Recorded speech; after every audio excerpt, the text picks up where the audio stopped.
Nauna Selli thérapie depuis Conakry, mais ça nous avons pour Kawondon, le 11-12 mois 2022. Partagez le live, mettez le cœur. Mais on dit que on cadre le hand kadi de mari yoga et top de wawete sendo dade. Fi goto kala mede yaw beydade nokkure Kawondon e gurna munda. Kala ko beydota ko andu hino ɗuytade, kala ko woni ɗuytade andu hino mayude. Hino wodi yimɓe ka hawre leydi ɗo ɓe maya e law kono ɓe surretake law.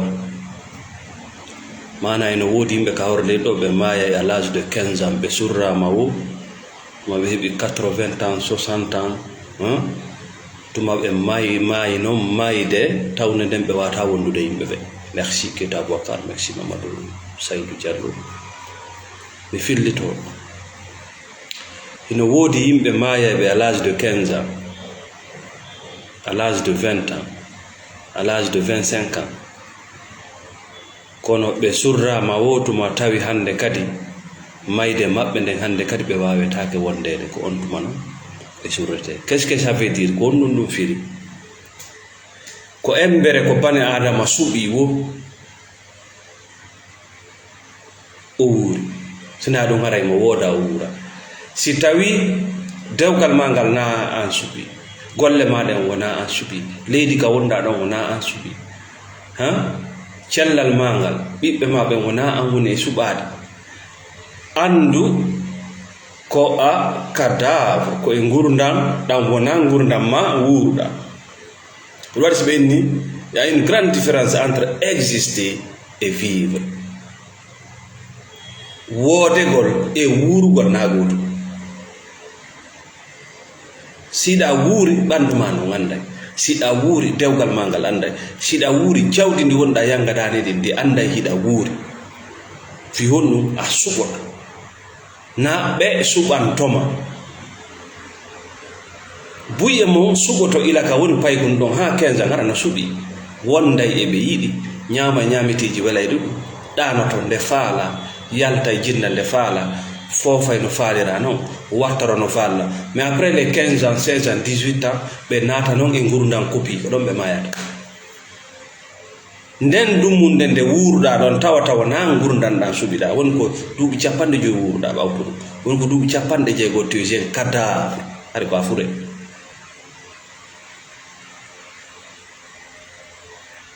Merci pas Marwan. Mais on vient sur la page de Nauna Selli thérapie.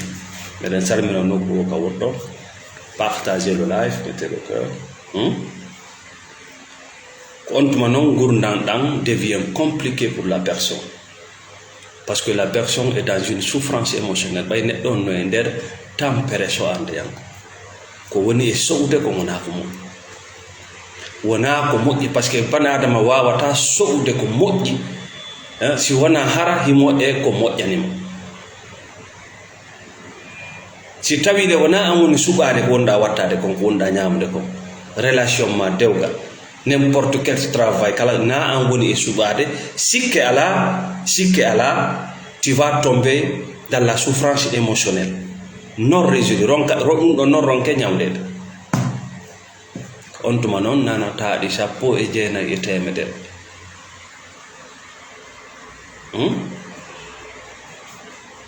ah oui,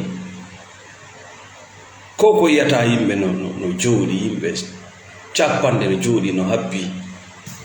batini no habbi bile no habbi mocco. C'est des personnes qui souffrent émotionnellement. Wona jinna jokkiɓe na ñande.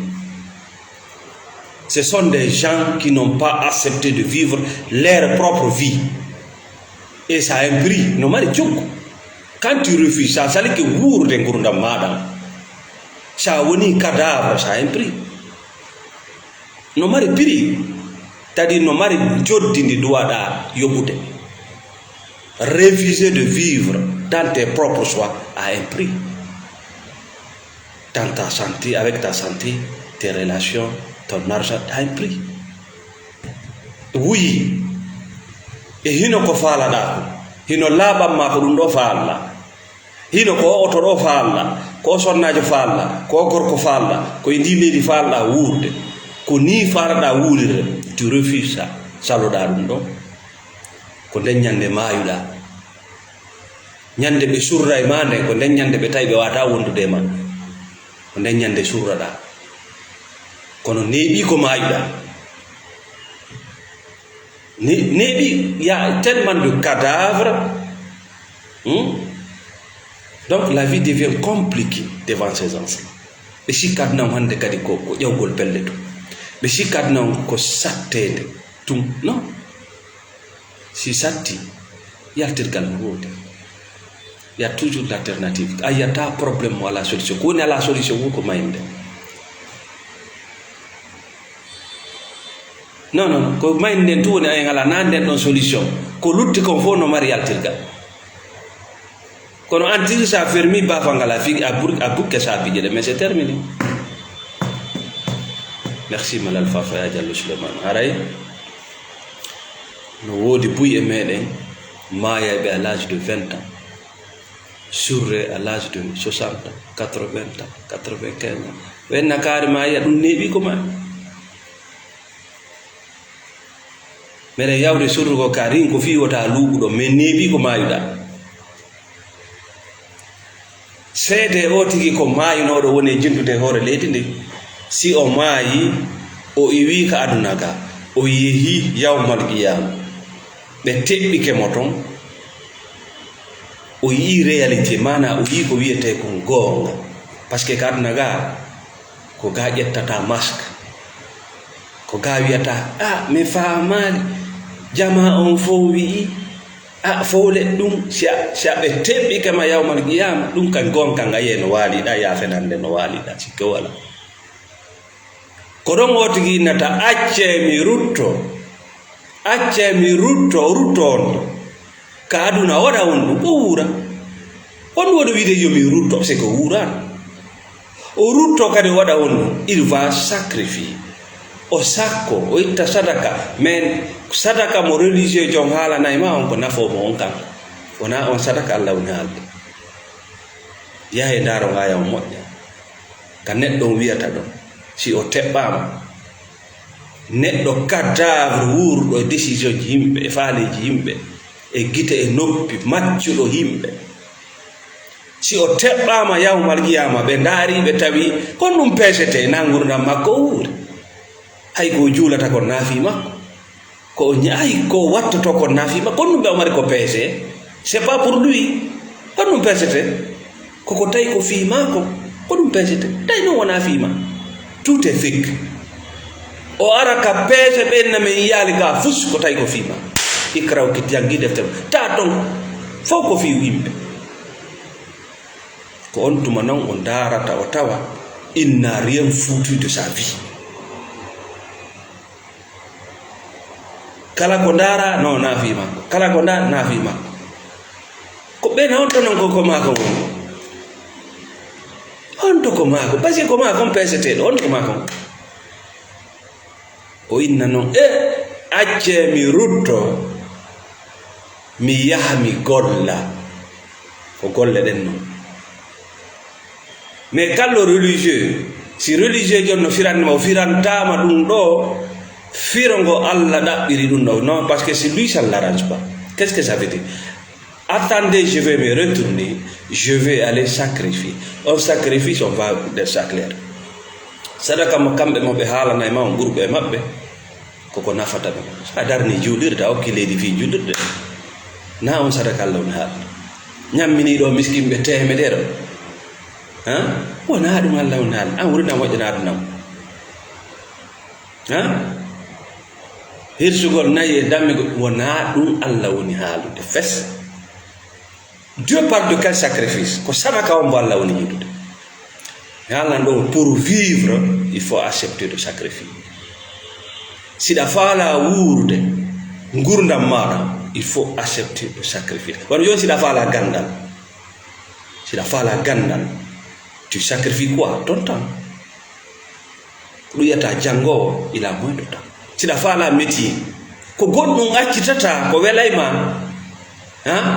waɗa goɗɗum hay si welatama fiyo nafe, c'est qu'on appelle le sacrifice.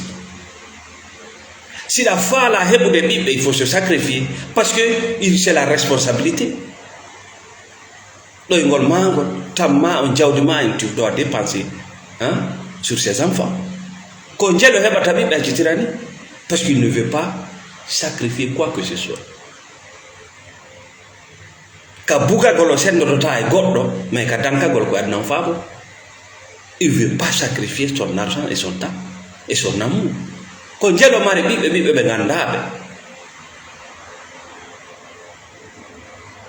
Si tawi a waɗay dina ma kan là il faut sacrifier quelque chose. Les plaisirs beleɗe gono ton quoi no wele, c'est vrai, c'est tout, mais tu te sacrifies. Sa rema en gesa il faut du sacrifice. Petuɗa cellal ma ngal ɓandu man, cadi a jonnay woni goɗɗum pour obtenir quelque chose. O inna acce mi rutto ka aduna mi yaha mi waɗa sacrifice. ɓe inni kamɓe acce rutto ka aduna wona lampe gerto. C'est pas ça. Allah yiɗa lampe gerto. Kala ko waɗanɗa bane adama tawata himo wawi waɗande hoore makko, o hewti waɗangal hoore makko, eɗa tawa wonɓe mo bonnuta. ɓiɓɓe mum ɓen siɓe heeɓi 18 ans 20 ans, siɓe heeɓi albalawo acce ɓe fewta e albalawo. Modima si tawi o lannima jombude, so yani albalawo acce o fewta albalawo, ko ɗon ɗaɗi makko ɗin e kucce makko ɗin e doole makko ɗe yaltata. Mais sa ari a intervenir ɗon ɓay ko a wiyete mama solution, papa solution, a bonni neɗɗo on, a bonnimo peccek. Fi honɗum ko ɗon o tirata, ko ɗon o esseta doole makko ɗe, ko ɗon o wata fontade, ko ɗum jasini leyɗele ɓale.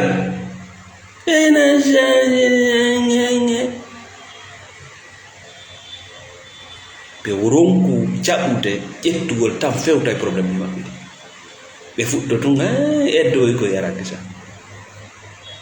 mais ɓe jonnirdema ɗa, ɓe ɓirirdema ɗa.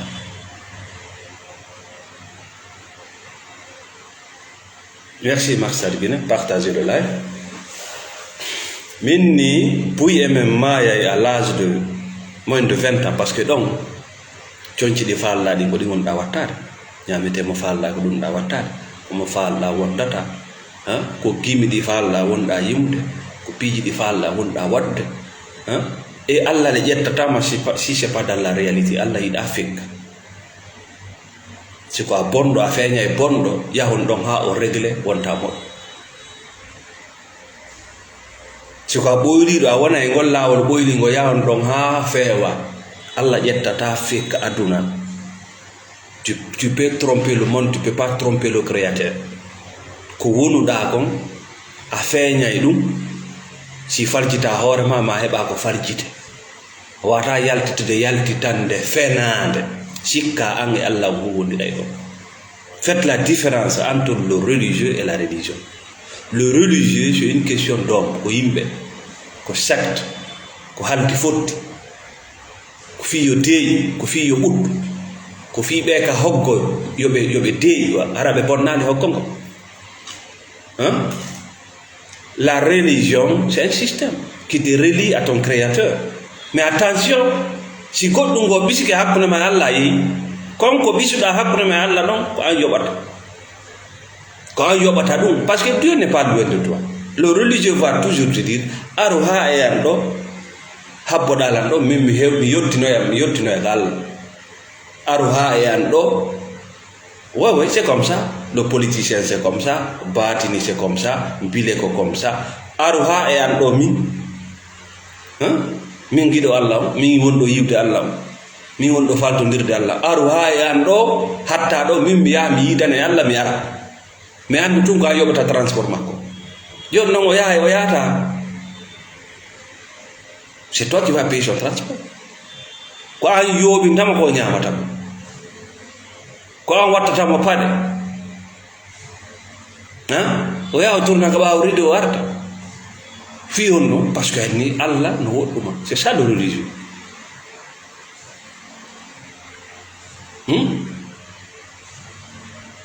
La religion ou la spiritualité hunde duwa ka ɓisade hakkude ma Allah. Dare prophète, tous ces prophètes. Car de là, il y a un autre messager entre lui et Dieu. Mais c'est aussi non on y va. Malaika jo wona do Jibril alayhi salatu wasallam wona do hakkunde kenen Allah e annabaɓe Allah kenen efasa mo ittamo few. Annabi Moussa alayhi salatu wasallam ka fello goto ala non. C'était lui et Dieu. C'est ça le tawhid. Nelaɗo alayhi salatu wasallam ko ɓe jonnete ɗe julde joyi, personne n'était là. Hakkunde ma e anni ma on Jibril wata ɓisade ɗon o anda gon ɗum anniɗa. Malaikajo windoɓe sotako ɗon.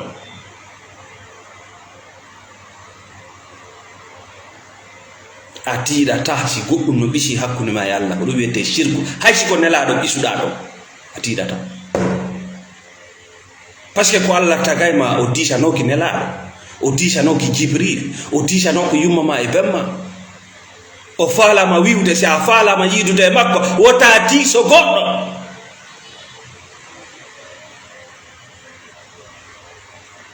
donc buye mo maaya law ko sukanka ko yagal mo surre tuma nawi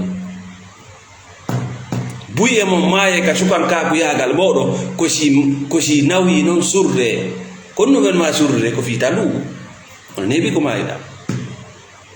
ida nyama nyameteji di wala naki ida bugo ka wala naki ida wonde mo ayida ida leedi ni wela tam ida e 4000 bikkoy no haaca e ma hiɗa feetina. Merci Ousmane Sow, merci Mamadou Saïd. Donc aray ko on tuma noon bani adama gurdam makko ɗan noon yanata e ko wiyete comme complication cibili ɓe hewti bani adama parce que tout simplement imo mari ko wiyete kon souffrance émotionnelle non résolue tampereji so ande yankoji ɗi jittaka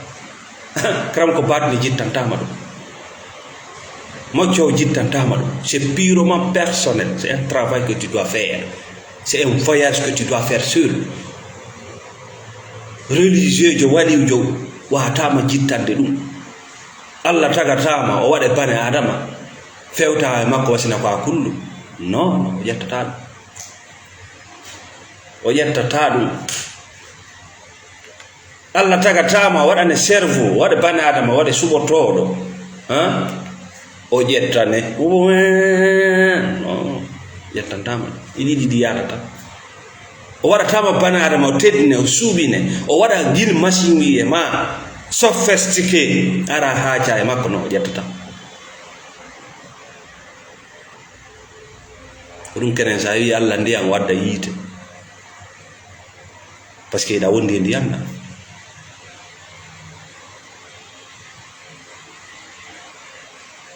kadi yana ndiyamɗa yara weltanɗama e Allah hokkoran sonnajo moƴƴo o hokkere sonnajo bonɗo par ce que mo holluma ko ndun sonnajo moƴƴo Allah no andini hakkille maɗe ko honɗum woni sonnajo moƴƴo acca ɗum noon yaha jombana ɗimmoɓe maɓe inna ɗimmoɓe maɓe no jaatiɓe ma kombo jombanɗa ko kamɓe jombanɗa na hoorema gadda ko kamɓe jombanɗa tu as fait un choix d'amical c'est-à-dire ko jombata ko ɗimmoɓe maɓe jombanɗa hiɗa andi sonnajo moƴƴuɗo mais tu veux une femme qui peut paraître devant tes amis mais na innaɓe jattilan a fembay ɗo ɓikkoye mum oɗum wiyete Nations Unies a fembay ɗo ɓikkoye mum hiɗa andi gorko moƴƴuɗo inna Allah akkarangal kawaƴa sina sadaka cina yaadi sikode no nandi na Allah wondaɗa inde gorko moƴƴo ngara wiya ɗum ɗo présente tako hombo voilà toi tu ne vis pas présente tako wuuruɓe ɓe anga wuura hiɗa suti leydi ka wawata wuurde e diman kaku yagal magal e dina maka nanantake maintenant a wuura e gurdam macca nga personne non grata o hiɗa yaha hiɗa yeƴƴito hiɗa huuli hiɗa maapi hiɗa ŋaaño so faari taw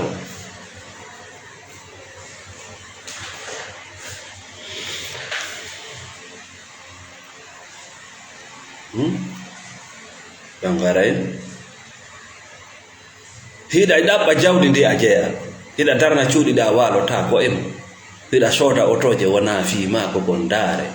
hiɗa watto coñci poore ko welatama hiɗa andi no sunna ɓandu mano hiɗa ƴawa e hoore paɗe ɗe welatama hiɗa haala hoy koye wona haala ma hiɗa ñunco hiɗa e diina ka welatama ɓayna an suɓi diina ka ala tawhid on tuma noon on jikku bonɗo ɗon wona mauvais caractère ɗum ɗon noon wona chronique si jikku bonɗo woni chronique banara makko on tuma noon ka yiɗama o himo gera himo ngata himo lampa himo foosa oui c'est ça ko c'est le début de la folie ko feetere kadi noon ko feetere noon si on wallitaki o tigi fewndo ɗon o waɗa thérapie la personne va exploser un jour ɓe naka Allah muy o neeɓi ko fuɗɗi feetude neeɓi ko bana adama o fuɗɗi feetude par ce que gurdam makko ɗam compliqué on faamaɗo la personne est dans une souffrance émotionnelle des signaux sont là no wadde maƴa i huɓɓa on faamaɗo joni noon o naati e jikkuji bonɗi chronique on faamaɗo par ce que so hewti ɗon systéme immunitaire makko on cippoto tani no woodi ko dartoto ñabbeli ka ɓandu cippoto gandi makko ni sikka himo here ara wala here himo hare noon ka gandi makko vitamine ji ɗi fof bona ƴeeɗe ronka ɗaɗi ɗi ronka ngala ya mayin tun seeɗa seeɗa mo yawde voyage non retour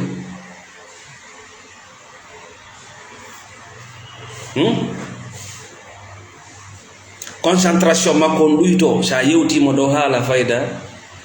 nanata so yi goɗɗum famata ma yewta goɗɗum nana goɗɗum no arde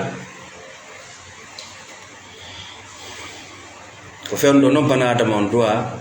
ƴettude identifier ɗaɓɓita source probléme makko na goɗɗum ngo sikki la personne existe mais elle ne vit pas wura parce que pour évoluer il faut vivre fiya wel to ɓeeta waɗa wuuri uurugol o ñaamugol ko faala voyage gol ko faala wondugol emo faala bugagol ko faala waɗugol ko faala sa waɗi ko faalaɗa ko si tawi koko moƴƴi alhamdulillah si tawi koko boni ko ɗon wawata fajitude hoorema c'est ça la réalité Allah kadi ko ɗon ƴettama par ce que a woni authentique a woni honɗum bani adama baba mayin tum ɗum ɗo ko siiji ko mandeji hollayde bana adama no hato jini fewndo ɗon e jentede e faabede e wallitede mais sa sikki ko yumma ma ko kawtal ma ko kawra ɓennagolle maɓɓe noon ils ont leur propre probléme ko soit andu a jooɗade mijito walla hoorema ma ɗaɓɓa mo wallidira c'est tout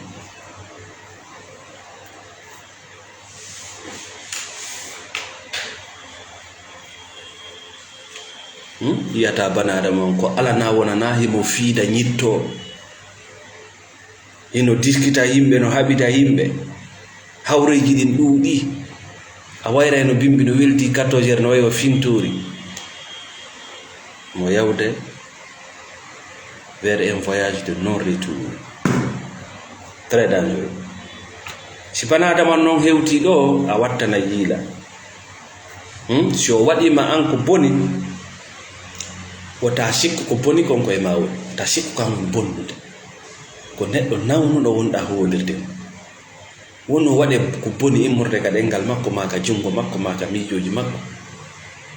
ko bone o bone ko hewtimma andu banadama on fewndo ɗon bone on ko e makko woni o gaynino jiiɓude gurdam makko ɗam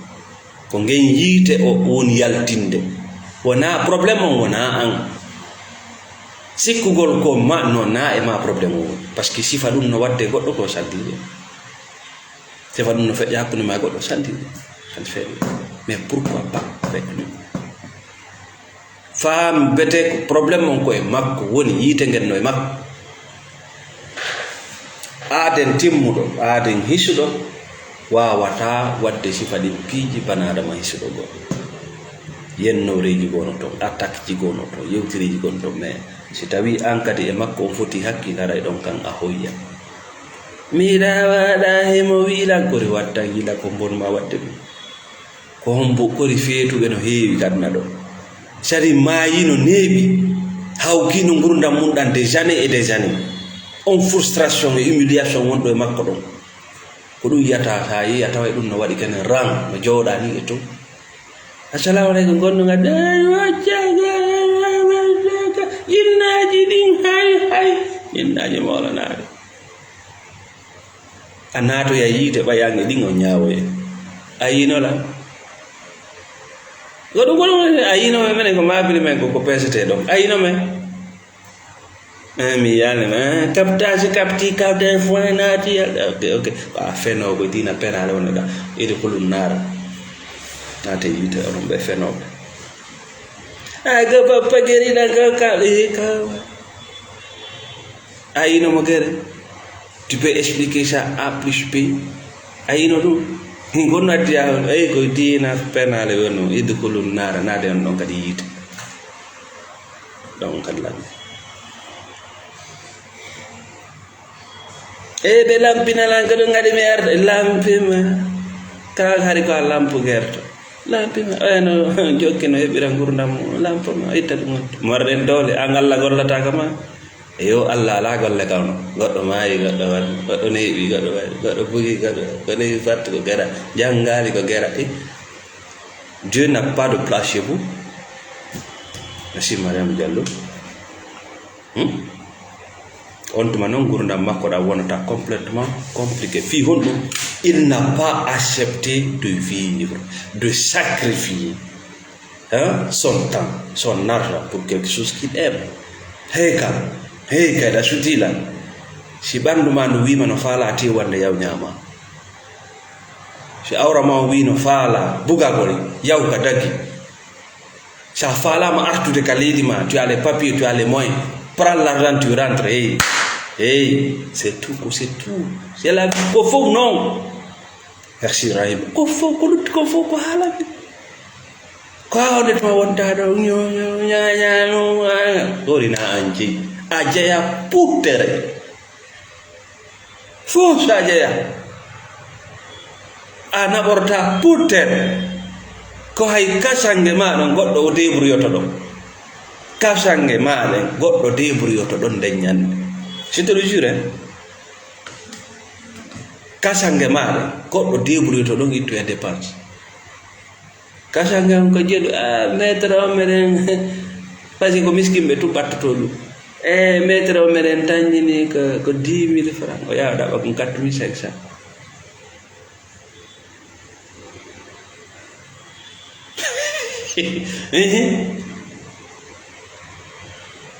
hara valise maɗen fof no paaka coñceere borɗo barda grand kerke en kadi no habbi ça sera il faut commencer à vivre ɗo ɓe surre fita ɗum vivre c'est le choix faire le choix kono ala ko tigi wawi ala ko wawɗa a hewti yawmal qiyama ɓe ndaari ɓe yaali hunde ton ko tawata ko fiima waɗirɗa ɓenna men yaali ko peese oɗo joni naɓemo saƴƴitoyon par ce qu'il est simple aljanna jaɓata neɗɗo tunuɗo o tigi ala ko mi wawi ala ko wawɗa are ala ñamude amna ñamude ala bugade na bugade comme bonnuma waɗande ɗum ala no ŋañade ala no yawde hurgode yawde comme bonnuma waɗande ɗum Allah hari komi lo inaɗo leydi Allah ndi yaaja ko ɓiɓɓe ɓe ko force ya heɓiɓɓe ko force ya heɓu ɓiɓɓe ko sa'e ko force ya woni e dewgal ko force ya woni occident ko force ya woni lampu gerto na yette nawro moto là c'est terminé.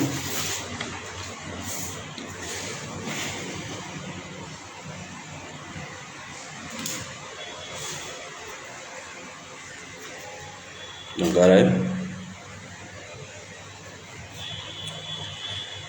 hara no gonnon solution gonnon yattir gangal fiya famu aran no go ya andu sa yi goddo no maya malaika en tebbomo o haaja winna acce mi arta seki o wuran ina ba ini vive pas sa wadi live ma on tiri original jiji sa yi ya falta karta na do parce que tawe ko tom buri welde sa yi goddo no heba 60 o fuddo ndaarde photo e makko no wontanna daari fuddo sewde bawdo no ngari ko o wurano go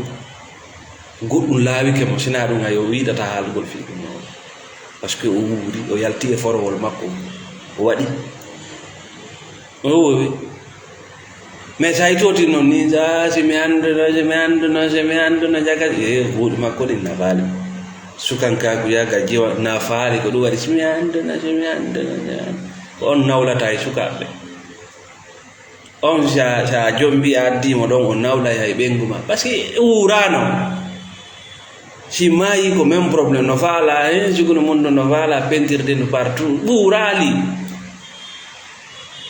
kala kan nawi no faala suudude ɗum a wurali woni sina ɗum kala étape mo heɓɗa mo garaɗa weltori par ce que ti a wuuri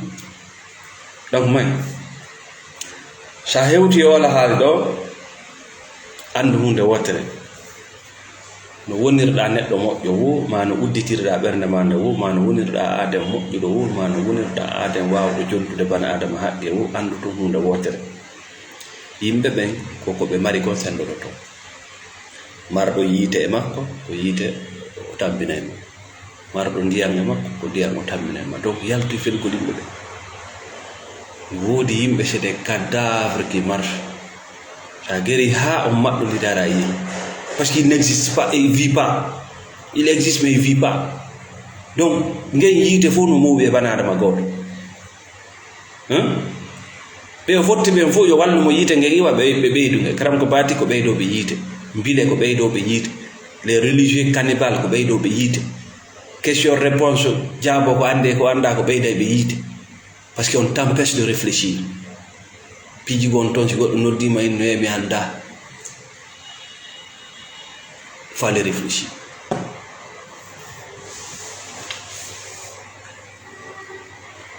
haray si hewti nokkugo goɗɗo ko wacca e ma goɗɗo ko yewta e ma yewtere moƴƴere ko kanko hoore makko atti yewtude nde yewtere so yewtuma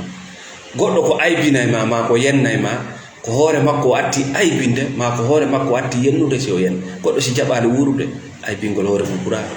a jaɓali suɓagol dewgal ngal faalla a jaɓali suɓagol leydi ka wuura a jaɓali suɓagol golle ɗe faalla a jaɓali suɓagol coñci ɗi ɗum yoni ka goɗɗo hoyni hoore mum ɗum yoni ka goɗɗo jaasini hoore mum si on inni jaasinima na an jaasi koko o mari kon o sendudi e ma wara noon ñaawugol wiya goɗɗo no ñaawa ñande wo kanko ko yimɓe o ñaawata voilà erreur on ko makko woni donc aray yewtere men nden ko ɗo woni hattude ɓen salmina nokku o ka won ɗo